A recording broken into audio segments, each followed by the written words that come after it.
Get this man out of my lounge. Whatever credentials he thinks he has are clearly some kind of mistake. No one in the Via Rail Premier Lounge at Toronto's Union Station missed those words. Margot Fielding had not spoken them quietly. She had the kind of voice that expected rooms to reorganize themselves around it. In this room, warm lighting, leather chairs, the low hum of the departure board did exactly that. Heads turned. Conversations stopped. A woman near the coffee station set down her cup without drinking from it. The man Margot was pointing at had not moved. He sat near the west window with his hands resting in his lap, watching the train platforms below. His jacket was olive canvas, washed so many times it had gone soft at the seams. His boots were clean, but the leather had cracked along toe box. He looked like a person who had spent years being somewhere other than rooms that cared about appearances, and who had stopped noticing the difference. Beside him, a boy of about 8 sat with his knees together, also watching the platforms. The boy wore hearing aids in both ears, pale and small, barely visible beneath a fall of brown hair, and between him and his father lay a spiral notepad face down with a pencil resting in the crease. The lounge attendant on duty was a woman named Lynn Pettigrew. She had worked Premier Lounge services for 4 years, long enough to understand exactly what Margot Fielding's prestige corporate account meant to the station's quarterly performance numbers. She had been reminded of it just that Tuesday in passing by the services manager. She crossed the lounge with her tablet and asked the man, politely, she was certain of that, to confirm his access credentials. Ross Galloway reached into the front pocket of his jacket and produced a printed confirmation without being asked. 2 business-class tickets, Montreal departure at 1:50 in the afternoon, lounge access included. He had printed it at home that morning in case the app had any trouble loading in the station. Lynn looked at the confirmation. She looked at her tablet. Then she looked at Margot Fielding, who was watching her with the patient, focused attention of someone who had made a decision and was now waiting for staff to execute it. Lynn said there may have been a scanning irregularity at the entrance. These things happened with certain booking systems. She would check with the services manager. Ross looked at her steadily. The confirmation shows lounge access for both passengers, he said. It's right there in the second line. Lynn said she understood that, but the lounge operated its own verification process independent of the booking confirmation. Ross asked her what the verification process had found. Lynn said she was still reviewing it. Ross said nothing more. He watched her turn the tablet slightly so the screen was less visible to him and begin to type. They had arrived at Union Station that morning in the gray quiet of a Tuesday in late October. Ross had booked the earliest possible departure that still gave Eli enough time to wake slowly. His son did not manage rushed mornings well, and Ross had learned years ago that the 30 minutes it took to let Eli come to consciousness at his own pace were worth every scheduling constraint they created. They had taken the subway from their neighborhood in the East End, and Eli had stood against the pole the whole way, with his notebook pressed under one arm, looking at the other passengers the way he always looked at people, with complete, unhurried attention, storing everything. The appointment in Montreal was with a specialist at the Children's Hospital who had agreed to assess Eli as a candidate for an auditory processing implant, a newer technology, different from the hearing aids he currently wore. Ross had been reading the research for 2 months. He had not told Eli all of it, only that a doctor wanted to take a look at how his ears were doing. That was true enough for now. The rest could be discussed depending on what the specialist said. What Ross had not told anyone, not the specialist office, not the rail booking system, not the lounge receptionist, was that his visit to Montreal also coincided with the signing of the Via Rail Accessibility Partnership, a 3-year initiative that would redesign sensory accommodations, staff training protocols, and boarding procedures at 12 major stations across the country. Ross chaired the board of the Advocacy Foundation co-funding it. The trip had felt like good timing. He had thought he might take Eli to the Old Port after the appointment, let him draw the river before the signing dinner. They had been sitting in the lounge for 22 minutes when Margot Fielding arrived. The services manager, Troy Hennessy, came quickly when Lynn radioed him. He had the bearing of a person who resolved problems by categorizing them before they spread, and he had already categorized this one on the walkover.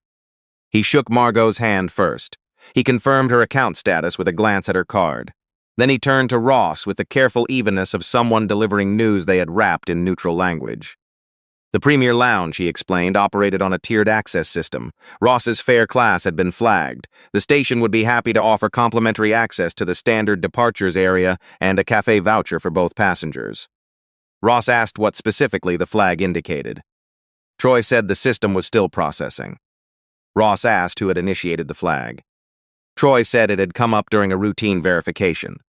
Ross looked at Eli, then back at Troy. He asked in the same even voice whether there was any procedural reason to remove a passenger holding a printed confirmation of lounge access before the verification was complete. Troy said the lounge had the right to manage its capacity. Ross looked at the room, more than half the seats still empty, and did not respond to that. Eli had stopped watching the platforms. He was looking at his father's face now, reading it the way he read all conversations he couldn't fully hear. Through expression, posture, the way silence shifted between people. He picked up his pencil and opened the notepad. He wrote something and held it up with both hands. "Did we do something wrong, Dad?" A man in a gray suit near the window looked up and then immediately back at his phone. A younger woman, 2 seats over, met Eli's eyes for a moment, then pressed her lips together and looked away. Margot Fielding, who was already settling into the chair Ross had vacated, did not look at the notepad at all. Ross put his hand on Eli's shoulder. He kept his voice low and unhurried. He told his son that they had not done anything wrong, that sometimes a mistake needed time to be corrected, that it would be corrected.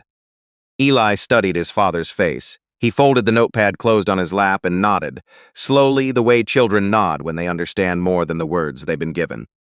In the corridor outside the lounge, Eli stood against the wall and watched the departure board cycle through its updates, while Ross stood beside him and said nothing for a while.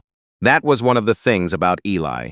He was comfortable with silence in a way that Ross had always found both remarkable and quietly painful, aware that it had come from years of learning to exist in rooms where not everyone thought to face him when they spoke. Ross crouched down until they were at eye level. He told Eli that what had just happened in there was not about them. He said that sometimes people made very fast judgments about other people based on things that told them nothing. A jacket, a pair of shoes, whether someone looked like they expected to be in a particular chair. Those judgments were always more about the person making them than the person they were pointed at. Eli thought about that. Then he opened the notepad again and wrote, "She didn't look at the ticket at all. She just looked at you." Ross said that was exactly right, and that it was exactly the thing that mattered. Eli looked down at the notepad. He wrote one more line, then turned it so Ross could read it. "You're not angry." Ross thought about how to explain the distinction between anger and the cold, precise understanding of what had just happened. The way Lynn's tablet had turned away from him. At a particular moment, the way the status update on the screen had appeared just after Margot spoke. He thought about how to say that what he felt wasn't the kind of thing that expressed itself through raised voices. He told Eli that being angry and knowing something was wrong were 2 different states. You could know something was wrong and stay very still and be right about every detail of it. The stillness sometimes mattered more. Eli considered that for a long moment, then he went back to drawing. Murray Talbot had not intended to be at Union Station that Tuesday. He was vice president of passenger services for Via Rail's Ontario corridor, and his calendar for the week was full of internal meetings in Ottawa.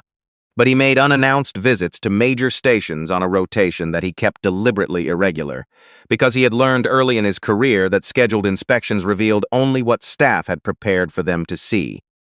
He came down the main concourse at 20 past 11 and saw, before he consciously processed the face, the particular quality of stillness that Ross Galloway carried in a room.